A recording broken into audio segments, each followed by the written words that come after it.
Kisah akan berfokus pada seorang pria penjual ikan bernama Kang Dong Chul, tapi karena sulit untuk mengucapkannya, kita panggil saja nama asli aktor ini, yaitu Don Lee. Ini orangnya. Dan ini adalah teman dekat Don, namanya Chun Sik. Ini bebenguknya.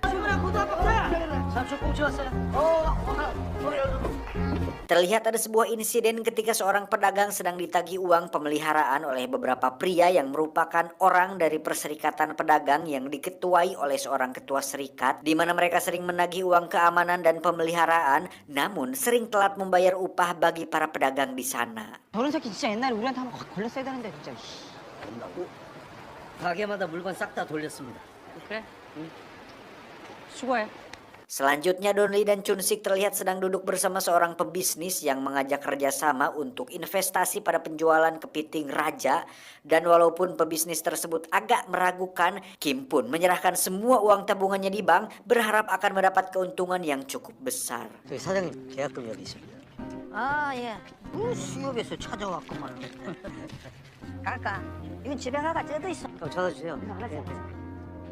Don Lee sendiri memiliki seorang istri bernama Jisoo yang bekerja di sebuah panti jompo, yang mana saat Jisoo mengetahui bahwa semua uang tabungannya sudah tidak ada, Jisoo pun terlihat cukup kecewa dengan hal itu. 있다니까. 했어! 그만 좀 해. 아 진짜 미치겠다 진짜. 어? 알았어. 알았어. 한번. Adegan pun beralih kepada seorang bapak-bapak penghuni rumah susun, di mana beliau tiba-tiba didatangi oleh beberapa pria rapi yang diketuai oleh Gitae.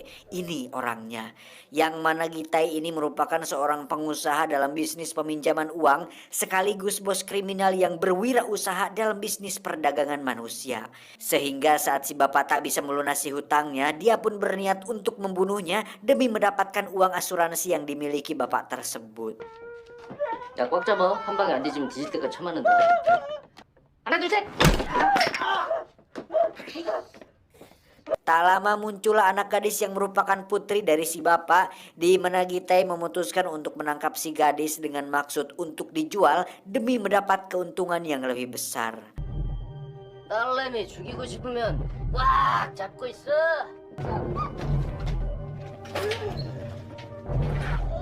Namun tak disangka dalam perjalanan pulang ke markas, supir Gitae pun tak sengaja menabrak mobilnya Don Lee, sehingga terjadi sebuah ketegangan ketika Gitae memukul supirnya sendiri dan meminta maaf atas kelalaian supirnya tersebut.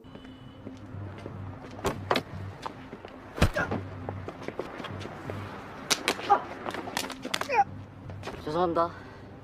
Dan yang menarik adalah ketika Gitae melihat wajah istrinya Don, yakni Jisoo, Gitae pun nampak tertarik karena Jisoo memiliki wajah yang cantik dan bisa dijual dengan harga yang cukup mahal.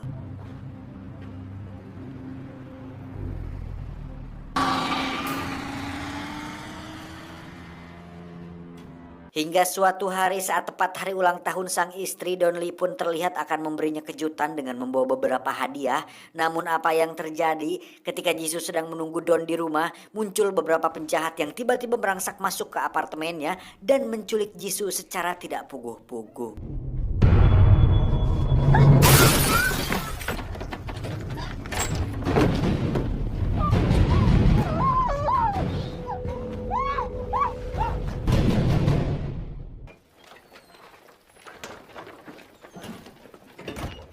Dan alangkah terkejutnya Don ketika pulang tidak mendapati istrinya di sana, di mana kondisi apartemennya berantakan hingga dia menyimpulkan bahwa telah terjadi sesuatu yang buruk dengan Jisoo.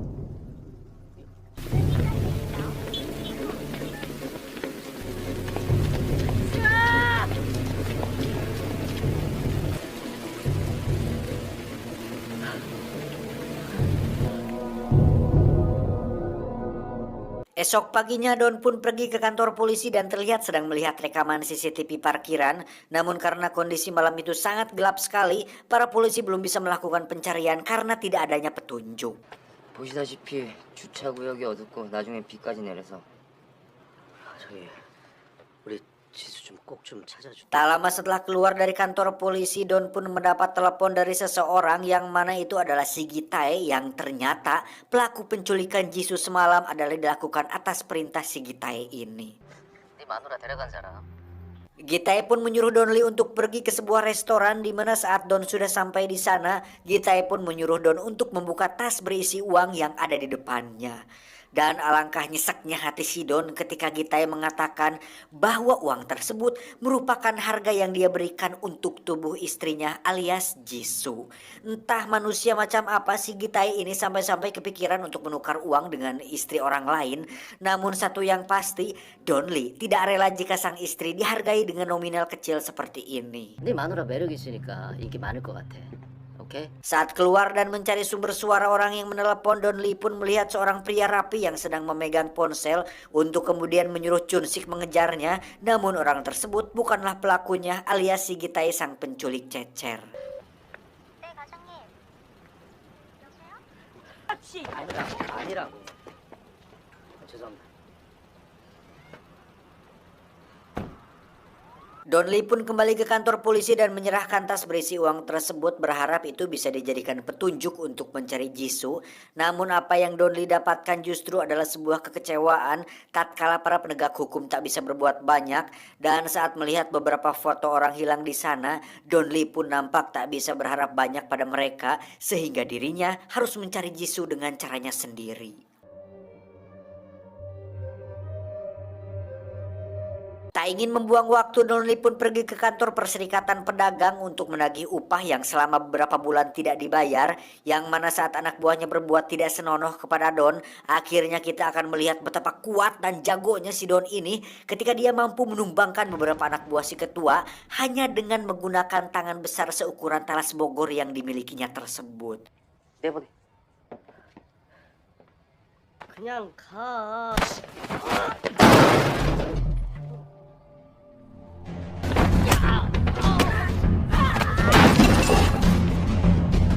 내 돈 가지고 와 빨리. 주려고 그랬어. 준비 다 해뒀어. 그럼. Setelah mendapatkan uang dari si ketua serikat tempatnya bekerja, Kim ditemani Chun Sik pun pergi ke seorang detektif swasta bernama Aikwon. Tapi karena lidah kampung saya sedikit belibet dalam penyebutan namanya, kita panggil saja detektif Samsul. Ini bebenguknya. 저기, 그럼 내일까지입니다. Dengan melihat rekaman CCTV restoran saat si penjahat meletakkan tas berisi uangnya, detektif Samsul pun langsung melakukan penyelidikan dengan mendatangi showroom mobil untuk mencari tahu pemilik mobil yang dikendarai oleh si penjahat, di mana orang tersebut diharap bisa mengarahkan Don Lee kepada para pelaku penculik istrinya. 어이, 그렇게 혼자 들어가서 뭐 하려고? 형씨. Saat diajak berbincang, si pemilik mobil itu pun mengaku telah menjual mobilnya pada sebuah tempat judi, yang mana dirinya memiliki hutang yang banyak akibat sering kalah main judi, sehingga dia tidak tahu menahu tentang siapa pelaku yang telah menculik Jisoo. 얼마에 넘겼어요? 500이요. 이러라고 하는데 그런 정신을 갖고 있는 애가 도박으로 이 새끼야 집을 팔아넘겨 이 새끼야 그러면은. 거기가 어디예요? 번호판 넘겼던 곳이. Sesuai alamat yang disebutkan si pemilik mobil, Don Lee CS pun terlihat sudah berada di lokasi di mana mereka bertiga disambut langsung oleh sang manajer dari tempat judi ilegal tersebut. 번호가 아닌가? 그럼 약 받으러 오셔. 아니? Dan ketika Don meminta informasi mengenai orang yang telah membeli mobil si pria tadi, si manajer itu pun terlihat tertawa, kemudian memanggil para penjaga untuk menghajar Don Lee CS. Saat mereka bertiga berdiri, si Samsul pun terlihat legek dengan menyuruh Don untuk mundur dan membiarkan dia yang menyelesaikan masalah ini.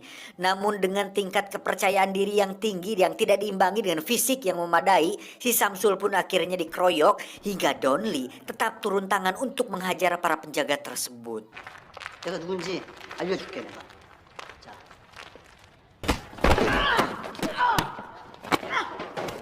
Dan apa yang terjadi? Ya, Don pun lagi-lagi menunjukkan kebolehannya di mana dia membanting satu persatu para penjaga tersebut hingga membuat mereka semua gagal loler.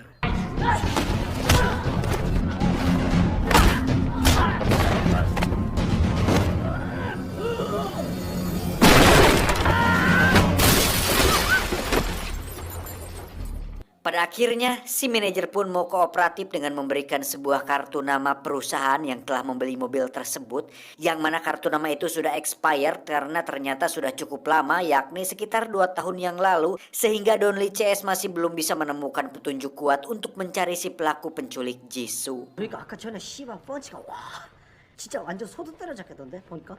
조용히. 진짜 열이 딱 받잖아? 그럼 일단 눈빛이 딱 변해. 와씨 진짜 잘못 건드렸다. Singkat cerita, Samsul pun berhasil menemukan informasi tentang seorang korban yang mengalami kasus yang sama seperti si Donli, dan karena tak ingin membuang waktu, Donli CS pun langsung berangkat untuk menemuinya. Dan saat sudah bertemu, akhirnya Donli menemukan titik terang tentang orang yang telah menculik Jisoo, yang tidak lain adalah si Gitae, pria kaya pemilik perusahaan peminjaman uang sekaligus bos kriminal yang sering membeli istri orang untuk dijual ke luar negeri dan dijadikan sebagai wanita pengecerot pemuas nafsu para pria hidung polos. Pria itu pun mengungkapkan penyesalannya karena telah menjual sang istri hanya demi cuan semata, di mana dia juga menjelaskan tentang sosok si Gitae ini yang merupakan sosok iblis berwujud manusia, karena bagi Gitae, manusia tidak lebih dari hanya sebuah barang dagangan.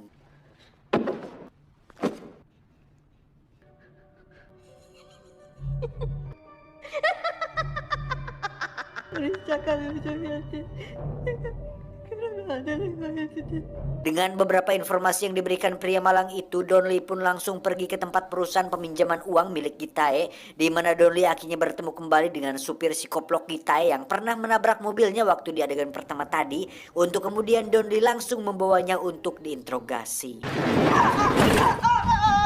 그래서 어디서? 모른다니까. 이 사람이 진짜 뭐 하자는 거야. 나와 나와 나와. Aksi itu pun berhasil diketahui oleh Gitae melalui CCTV kantor, di mana Gitae menghubungi anak buahnya untuk berbicara langsung dengan Donli, yang mana adegan ini cukup membuat emosi karena Donli harus melihat sang istri dijenggut rambutnya dan diancam akan dibunuh jika Donli tidak membunuh anak buahnya. 알았어. Entah apa yang ada di pikirannya Gitae ini, tapi nampaknya dia kesal dengan anak buahnya yang telah berhasil tertangkap, dan karena memang dia tidak peduli dengan makhluk hidup, apalagi anak buahnya yang dianggap tidak berharga, Gitae pun menyuruh Donli untuk segera membunuhnya. Dengan sebuah tali, Donli pun mencekik anak buah Gitae hingga ngajongkeng, untuk kemudian Gitae menyuruh Donli untuk mengembalikan semua uangnya untuk ditukar dengan nyawa Jisoo istrinya.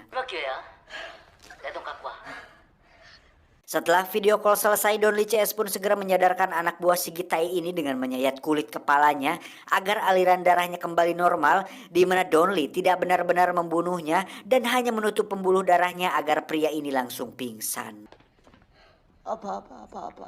apa. Adegan beralih ke markas tempat dikurungnya para korban kejahatan si Gitae, di mana akhirnya kita akan melihat kondisi Jisoo bersama para wanita malang lain, dan di situ juga terlihat ada seorang pria yang ditugaskan khusus untuk mencicipi dan menguji seberapa bagus barang dagangan mereka, dan itu adalah profesi yang sangat menyenangkan dan membagongkan. Kembali ke si Donli CS yang pergi ke kantor polisi tempat penyimpanan barang bukti dan sitaan, yang mana tujuan mereka adalah untuk mengambil uang milik si Gitae yang akan ditukar dengan nyawa Jisoo. Dan dengan menyamar sebagai orang dari kejaksaan, Samsul dan Chunsik pun dengan pededetnya meminta tas berisi uang tersebut, dan ketika mereka berdua ketahuan, Donli dengan cepat meledakkan salah satu mobil di parkiran untuk mengalihkan perhatian para polisi tersebut.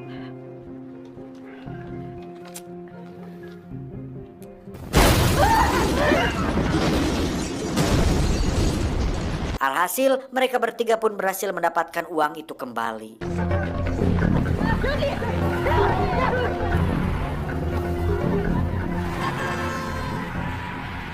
Kembali ke markas si Gitae, di mana salah satu gadisnya terlihat lebam dan babak belur yang membuat Gitae emosi, karena jika barang dagangannya rusak, tentu hal itu akan mengurangi nilai jualnya.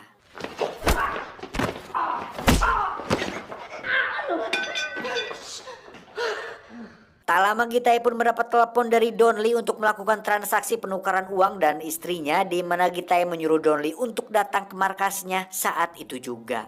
Dengan cepat Gitai pun menyuruh anak buahnya untuk membereskan semua gadis dan memindahkan mereka semua ke tempat lain. 여기 싹 다 정리해서 철수하고 그 새끼 돈 받으면 그냥 둘 다 죽여. Saat situasi sudah aman, Jisoo pun membangunkan si gadis untuk kabur melalui jendela. Namun saat penjaga muncul, hanya Jisoo lah yang berhasil kabur dari sana.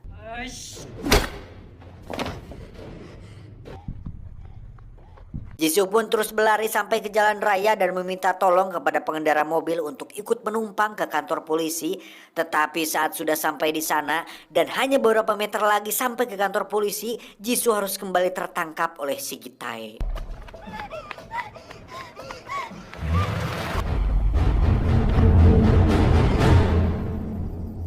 Sementara itu Donli terlihat sudah sampai di markas Gitai, di mana dia bertemu dengan beberapa penjaga, dan walaupun mereka ada belasan, puluhan ataupun ratusan, Donli sedikit pun tidak akan gentar untuk melawan mereka semua.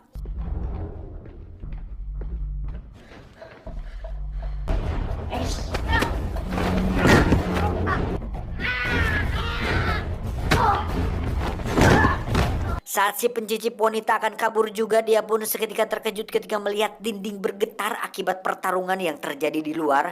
Dan saat sedang mendengarkan suara dari balik pintu, dia pun pingsan terkena bogeman monster yang berhasil menembus pintu kayu.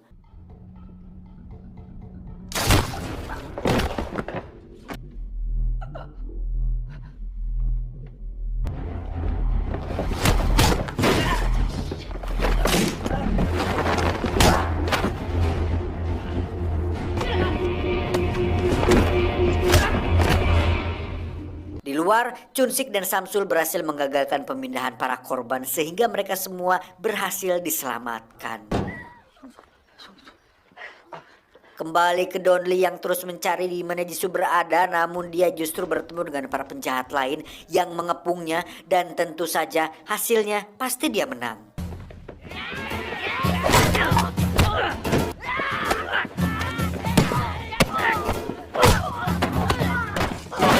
Dan ketika para krocok-krocok sudah tumbang, muncullah satu penjahat yang memiliki tubuh tinggi besar, di mana Donli sedikit kewalahan menghadapinya, tetapi berhasil dikalahkan dengan usaha yang cukup cerdas.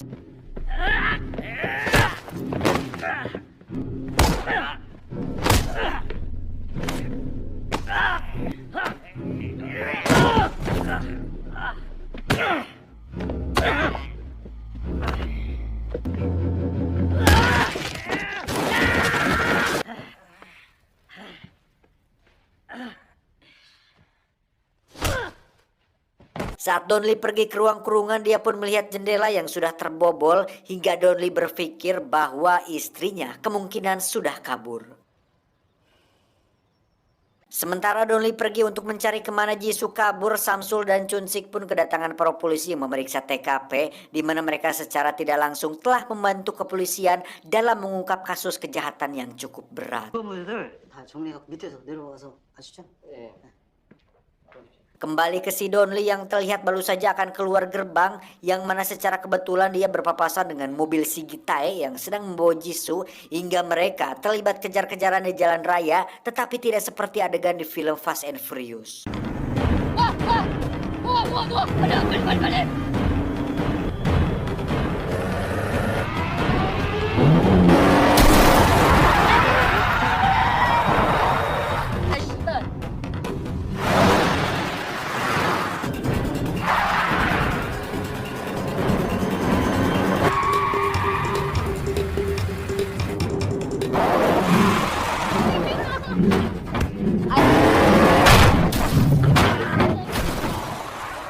Saat Don sedikit lagi bisa menghentikannya, Gitai pun dengan cepat berbelok yang membuat mobil Donli terguling ke samping jalan.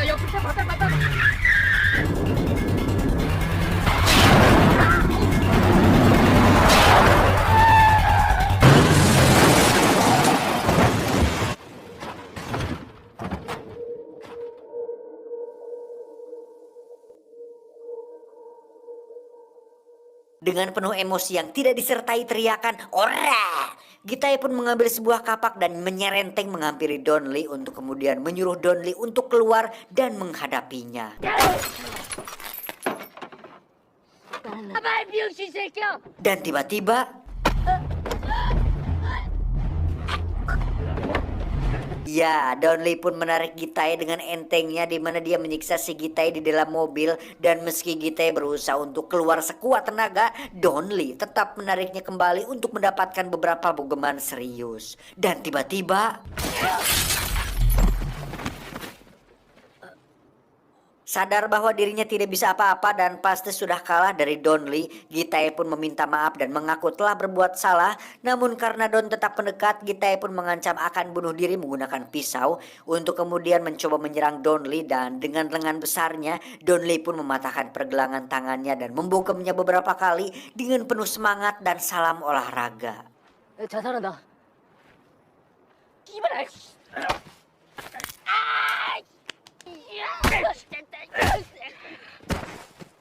너무하네.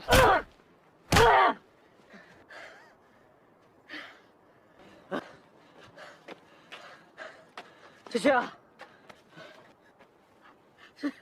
이리 와. 내가 너무 늦었지.